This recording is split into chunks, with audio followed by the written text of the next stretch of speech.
സർക്കാരിന്റെ പ്രവർത്തനങ്ങൾ ജനങ്ങളിൽ എത്തിക്കുന്നതിനുള്ള ഉത്തരവാദിത്വം ഫലപ്രദമായി നടപ്പിലാക്കുമെന്ന് സിപിഎം കണ്ണൂർ ജില്ലാ സെക്രട്ടറി കെ രാഗേഷ്. ജില്ലാ സെക്രട്ടറിയെ തെരഞ്ഞെടുത്തതിനു ശേഷം വാർത്താ സമ്മേളനത്തിൽ സംസാരിക്കുകയായിരുന്നു അദ്ദേഹം. ഈ വർഷം സെപ്റ്റംബർ 21-ന് സിപിഎം ജില്ലാ കമ്മിറ്റി ഓഫീസ് കെട്ടിടം പൂർത്തിയാക്കി ഉദ്ഘാടനം ചെയ്യാനുള്ള ഉത്തരവാദിത്വം ഒന്നാമതായി നടപ്പിലാക്കുമെന്നും കെ രാഗേഷ് കൂട്ടിച്ചേർത്തു. കണ്ണൂർ ജില്ലയിലെ പാർട്ടി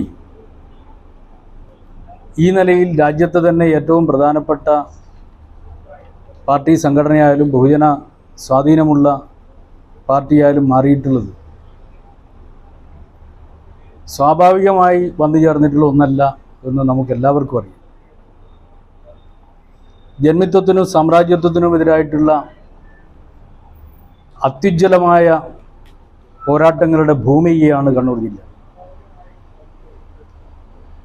കയ്യൂരിലും കരുവള്ളൂരിലും കാവുമ്പായിലും മുനയംകുന്നിലും പാടിക്കുന്നിലും പഴശ്ശിയിലും പായത്തും പെരളത്തും തില്ലങ്കേരിയിലും എല്ലാം നടന്നിട്ടുള്ള ഉജ്ജ്വലമായിട്ടുള്ള കർഷക പോരാട്ടങ്ങൾ, ജന്മിത്വത്തിനും സാമ്രാജ്യത്വത്തിനും എതിരായിട്ടുള്ള പോരാട്ടങ്ങൾ, മൊറാഴയുണ്ട്, തലശ്ശേരി കടപ്പുറത്ത് നടന്നിട്ടുള്ള ഉജ്ജ്വലമായിട്ടുള്ള പോരാട്ടമുണ്ട്. അങ്ങനെ ഈ ജന്മിത്വത്തിനും സാമ്രാജ്യത്വത്തിനും എതിരായിട്ട് നടന്ന അത്യുജ്വലമായ പോരാട്ടങ്ങളാണ് കണ്ണൂർ ജില്ലയിലെ പാർട്ടിയെ രൂപപ്പെടുത്തിയിട്ടുള്ളത്.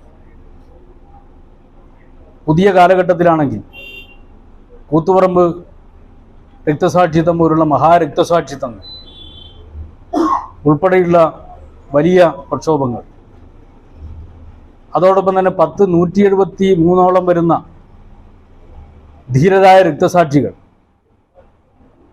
ജീവൻ സമർപ്പിച്ചുകൊണ്ട് നടത്തിയിട്ടുള്ള ചെറുത്തുനിൽപ്പും പോരാട്ടവും, അതിൻ്റെ എല്ലാം ഉൽപ്പന്നമാണ് കണ്ണൂർ ജില്ലയിലെ പാർട്ടി.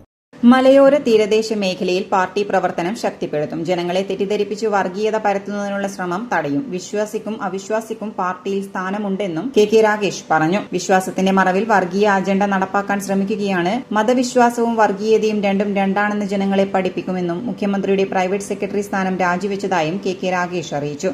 മുൻ സെക്രട്ടറി MV ജയരാജനും വാർത്താ സമ്മേളനത്തിൽ പങ്കെടുത്തു. City news Kannur.